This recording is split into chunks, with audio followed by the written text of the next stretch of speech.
Hello दोस्तों, तो आप लोग कैसे हो दोस्तों। ये टॉप मोस्ट जो हिंदी पेडागोजी का क्वेश्चन है, ठीक है। तो चलिए हम लोग स्टार्ट करते हैं। तो पहला क्वेश्चन है, बच्चों को समूह कर देना एक प्रभावी शिक्षण रणनीति है क्योंकि। चलिए इन क्वेश्चन का आंसर आप लोग दीजिए।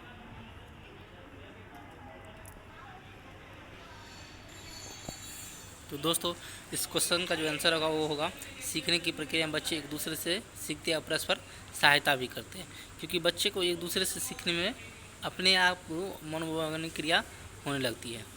तो चलिए अगला क्वेश्चन का देखते हैं।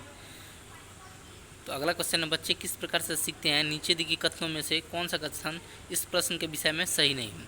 तो कुछ दोस्तों जो कोई भी क्वेश्चन होता है दो प्रकार का होता है, एक तो हाँ वाले और एक नहीं वाले। तो इन दोनों बातों का ध्यान रखना है, कौन सा पॉजिटिव है कौन सा निगेटिव है। निगेटिव का निगेटिव जवाब होगा, पॉजिटिव का पॉजिटिव जवाब। ये बात बहुत बहुत ध्यान से रखिएगा। तो ये चलिए इस क्वेश्चन का आंसर दीजिए। तो इस क्वेश्चन का जो आंसर होगा लास्ट का देखिए वो दिखा है, इस प्रश्न के विषय में सही नहीं है, यानी निगेटिव है। तो कौन सा निगेटिव है, तो बच्चे केवल कक्षा में सीखते हैं, ये बिल्कुल बात गलत है। बच्चे कहीं भी सीख सकते हैं, खेल का मैदान हो और वातावरण हो, बच्चे कक्षा में सीखते हैं, ये बात बिल्कुल सही नहीं है। चलिए अगला क्वेश्चन पे चलते हैं। दोस्तों एक बात तो है, क्वेश्चन का सीरियली नंबर थोड़ा मिसमैच हो गया, तो इसके बात को ध्यान में आप लोग नहीं रखिएगा, क्योंकि क्वेश्चन को आप लोग देखिएगा। तो एक अगला क्वेश्चन है, एक औसत बुद्धि वाले बच्चा यदि भाषा को पढ़ रहे हैं एवं समझने में कठिनाइयाँ प्रदर्शित करता है तो वो यह संकेत देता है कि वह बच्चा का लक्षण प्रदर्शित कर रहा है। तो चलिए इनका आंसर दीजिए आप लोगों।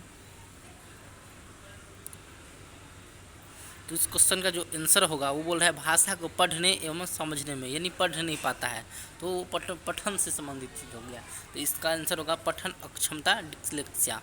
और ये है जो लेखन अक्षमता, यानी लिखन से संबंधित हो, तो वैसे ही तो यहाँ पर लिखा हुआ है लेखन अक्षमता वहाँ, लेकिन ज़्यादातर क्वेश्चन में ये सब लिखा नहीं रहता है। लेखन अक्षमता या गणितीय अक्षमता, गति समन्वय अक्षमता, पठन अक्षमता, लिखा क्या रहता है, तो डिस्ग्राफिया, डिस्कैलकुलेसिया, डिस्लेक्सिया। तो ये ध्यान रखिएगा, लेखन अक्षमता होता है यानी लेखन से संबंधित, डिस्ग्राफिया डिस्कैलकुलिया होता है यानी जोड़ घटाव यानी गणित से संबंधित, डिस्प्रेक्सिया होता है ये समन्वय किसी भी प्रकार के जो बच्चे में दोष होता है उससे संबंधित, पठन अक्षमता डिस्लेक्सिया जो पठन विकार से संबंधित है। तो चलिए अगला क्वेश्चन देते हैं। अगला क्वेश्चन है, पियाजे के अनुसार 2 से 7 वर्ष के बीच एक बच्चा संज्ञानात्मक विकास के खाली स्थान अवस्था में है। तो चलिए इन क्वेश्चन का आंसर दीजिए। तो इन क्वेश्चन का जो आंसर होगा वो होगा पूर्व संक्रियात्मक, पियाजे के अनुसार पूर्व संक्रियात्मक अवस्था में बच्चा होगा। चलिए अगला क्वेश्चन देखते हैं। अगला क्वेश्चन शैशव काल की अवधि है। तो शैशव काल की अवधि है, तो इसका आंसर दीजिए आप लोग। जी हाँ, तो इसका आंसर जो होगा वो होगा जन्म से 2 वर्ष तक के लिए। दोस्तों ये इस चैनल को भी आप लोग सब्सक्राइब कर रख लीजिएगा, क्योंकि जो भी हिंदी पैडागोजी हो या जो भी पैडागोजी का होगा वो सब आपको वीडियो अवेलेबल हो जाएगा। तो अगला क्वेश्चन है, समावेशी शिक्षा मानती है कि हमें खाली स्थान के अनुरूप बदलना है। चलिए इन क्वेश्चन का आंसर आप लोग दीजिए। तो इन क्वेश्चन का जो आंसर होगा वो होगा व्यवस्था बच्चे, यानी समावेशी शिक्षा मानती है कि हमें व्यवस्था जो है वो बच्चे के अनुसार बदलना है, ना कि व्यवस्था को बच्चे के अनुसार। चलिए अगला क्वेश्चन हम लोग देखते हैं। अगला क्वेश्चन है, जब एक शिक्षक यह समझता है कि स्वाभाविक रूप से लड़के गणित में लड़कियों से अच्छे हैं, यह दर्शाता है कि अध्यापक है। चलिए इस क्वेश्चन का आंसर दीजिए। जी हाँ जी बिल्कुल सही। तो इस क्वेश्चन का जो आंसर होगा लिंग जेंडर पक्षपाती। तो चलिए अगला क्वेश्चन हम लोग देखते हैं। अगला क्वेश्चन, जब वयस्क सहयोग सामंजस्य कर लेते हैं तो वह बच्चे के वर्तमान स्तर के प्रदर्शन स्वाभाविक क्षमता का स्तर के प्रदर्शन की तरफ प्रगति क्रम को सुगमता बनाता है, इसे कहा जाता है। तो चलिए इसका आंसर आप लोग दीजिए।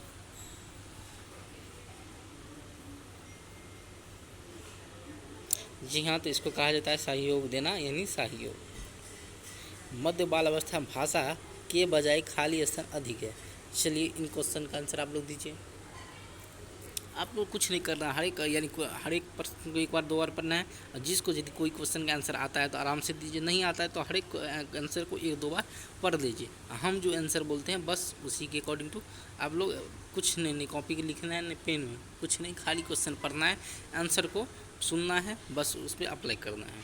तो चलिए इस क्वेश्चन का जो आंसर होगा, मध्य बाल अवस्था में भाषा समाजीकृत के बजाय अहं केंद्रीकृत अधिक है। चलिए अगला क्वेश्चन पे चलते हैं। अचेतन मन का अध्ययन किया जाता है। चलिए इस क्वेश्चन का आंसर आप लोग दीजिए।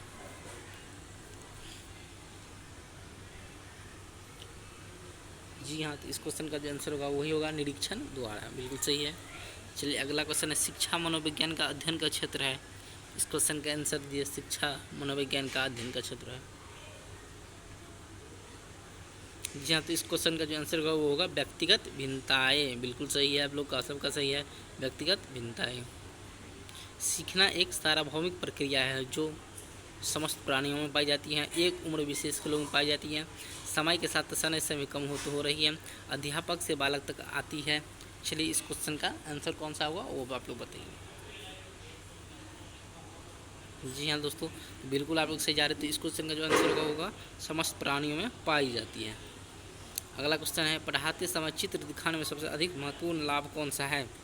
यानी हम जो कोई किसी को बच्चे को जो पढ़ाते हैं, पढ़ाते समय जो कुछ भी चित्र देगा, जैसे हम पर्यावरण पढ़ाते हैं या कोई भी सब्जेक्ट पढ़ाते हैं, तो जो फिगर आकृति दिखाते हैं उससे बच्चे का क्या स्पष्ट होता है, इससे बच्चों की क्या स्पष्ट है, इससे पाठ को समझने में बच्चों को सहायता मिलती है। जैसे हम कोई जैसे कबूतर का एक हमको जैसे छोटे बच्चों को पढ़ा रहे हैं, कबूतर का फिगर ले लेते हैं और नीचे में लिख देते हैं कबूतर। तो यदि बच्चा पढ़ भी नहीं पाता है जो कि ये लिखा क्या है कबूतर, तो वो देख लेता है फिगर कबूतर, उसी के अकॉर्डिंग टू वो समझ देता है ये कबूतर लिखा है। चलिए अगला क्वेश्चन चलते हैं। अगला क्वेश्चन है, अचेतन मन का अध्ययन किया जाता है निरीक्षण द्वारा, बहिरंग विधियों द्वारा, अंतरंग विधियों द्वारा, मनोविश्लेषणात्मक विधियों द्वारा। चलिए इस क्वेश्चन का जो आंसर सही होगा वो आप लोग बताइए।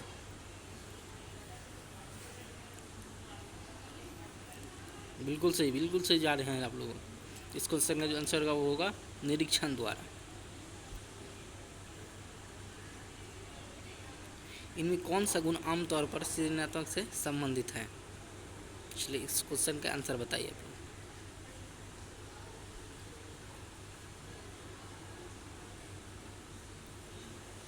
इस क्वेश्चन का जो आंसर होगा वो होगा बहिमुख। इनमें कौन सा गुण आमतौर पर सृजनात्मक से संबंधित होगा, इस क्वेश्चन का आंसर बहिमुख होगा।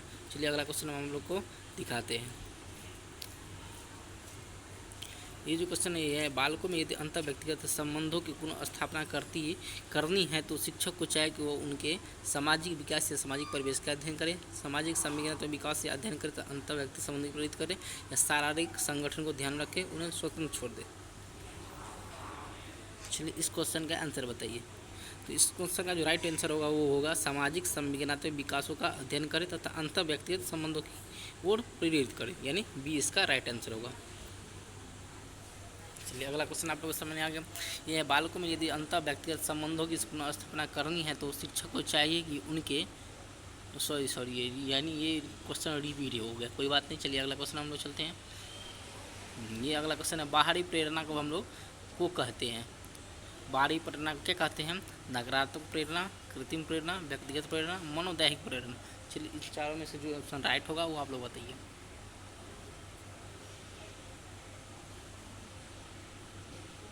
बिल्कुल सही, बिल्कुल आप लोग जो बता रहे हैं नकारात्मक प्रेरणा बिल्कुल सही है। चलिए अगला क्वेश्चन चलते हैं। अगला क्वेश्चन, शब्द को वाक्य के क्रमानुसार लगाने के नियम को कहा जाता है। कौन सा नियम कहता है? वाक्य व्याकरण, वाक्य विन्यास, अर्थ विशेषक या स्वतः शोध प्रणाली। चारों में से राइट जो आंसर होगा वो आप लोग बताइए। इनका राइट जो आंसर होगा वो होगा वाक्य विन्यास। चलिए अगला क्वेश्चन चलते हैं। अगला क्वेश्चन, शिक्षा किसी निश्चित स्थान पर प्रदान की जाती है, यह कथन शिक्षा के किस अर्थ में प्रयुक्त होता है? बहुत महत्वपूर्ण क्वेश्चन सब हैं हिंदी पेडागोजी की। दोस्तों इस चैनल को सब्सक्राइब कर रखिएगा, क्योंकि ये आने वाली समय में आप लोग किसी भी प्रकार की वीडियो अपलोड होगी तो सबसे पहले नोटिफिकेशन आप तक पहुँचेगी। तो इस क्वेश्चन का आंसर दीजिए आप लोग। बस बिल्कुल सही। तो इस क्वेश्चन का जो आंसर होगा वो होगा शिक्षा का संकुचित अर्थ, यानी शिक्षा किसी निश्चित स्थान पर प्रदान की जाती है। यह कथन शिक्षा का किस अर्थ में प्रयुक्त होता है? इसका बिल्कुल आंसर सही है, शिक्षा का संकुचित अर्थ। चलिए अगला क्वेश्चन हम लोग देखते हैं। अगला क्वेश्चन है शिक्षा किसी निश्चित रिपीट वे बालक जो भाषा बोल लें, यहाँ पे देखिए ध्यान से, वे बालक भाषा बोलने, सुनने तथा लिखने में समस्या प्रदर्शित करती हैं, ग्रस्त होते हैं।